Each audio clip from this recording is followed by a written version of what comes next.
കൂത്തും കൂടിയാട്ടവും ക്ഷേത്രാനുഷ്ഠാന കലകളിലെ ഏറ്റവും പ്രാധാന്യമേറിയതാണ് ഈ കൂത്തും കൂടിയാട്ടവും. അതിപ്രാചീനമായതും കേരളത്തനിമയുള്ളതുമായിട്ടുള്ള ഒരു ക്ഷേത്രകലകളാണ് കൂത്തും കൂടിയാട്ടവും.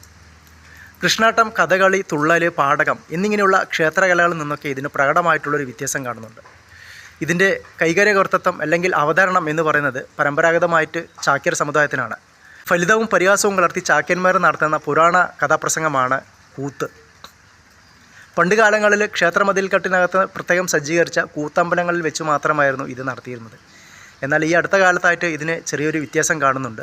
പ്രധാനമായിട്ടും മതബോധം വളർത്തിയെടുക്കുക എന്നതാണ് ഇതിൻ്റെ ലക്ഷ്യം. ഒരേ നടൻ തന്നെ സന്ദർഭത്തിനനുസരിച്ച് വിവിധ കഥാപാത്രങ്ങളുടെ ഭാവങ്ങൾ അഭിനയിച്ചും വർണ്ണിച്ചുമൊക്കെ ആസ്വാദകരോടെ അല്ലെങ്കിൽ ജനങ്ങൾക്ക് മുന്നിൽ എത്തിക്കുന്നതാണ് ഇത്. ഇനി കൂടിയാട്ടത്തെക്കുറിച്ച് പറയുകയാണെങ്കിൽ ഇതൊരു സംസ്കൃത നാടക അഭിനയമാണ്.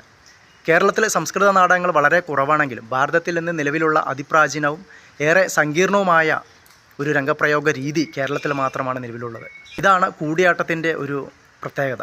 കൂടിയാട്ടം എന്ന പേര് സൂചിപ്പിക്കുന്ന പോലെ തന്നെ ഒരേ സമയം വിവിധ കഥാപാത്രങ്ങൾ രംഗത്ത് വന്ന് അഭിനയിക്കുന്നതാണ് ഈ കൂടിയാട്ടം. ക്ഷേത്രങ്ങളിലെ കൂത്തമ്പലങ്ങളിൽ വെച്ച് യജ്ഞതുല്യമായി, അതായത് ഒരു യജ്ഞം നടത്തുന്ന അതേ ഭക്ത്യാദരങ്ങളോടെ നടത്തുന്ന ഒരു അനുഷ്ഠാന കലയാണ് ഈ കൂടിയാട്ടം എന്ന് പറയുന്നത്.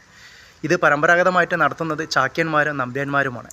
അതായത് അഭിനയത്തിന് ചാക്യന്മാർ, വാദ്യത്തിന് നമ്പ്യാന്മാർ, കുഴിത്താളത്തിന് നങ്ങിയാന്മാർ. ഇതാണ് ഇതിൻ്റെ ഒരു ക്രമവും പരമ്പരാഗത രീതിയുമൊക്കെ. തൃശ്ശൂരിലെ വടക്കുംനാഥ ക്ഷേത്രവും തളിപ്പറമ്പ്, കിടങ്ങൂർ തുടങ്ങിയ ക്ഷേത്രങ്ങളിലെ കൂത്തമ്പലങ്ങളുമൊക്കെ ഇത്തരത്തിൽ പ്രശസ്തമാണ്.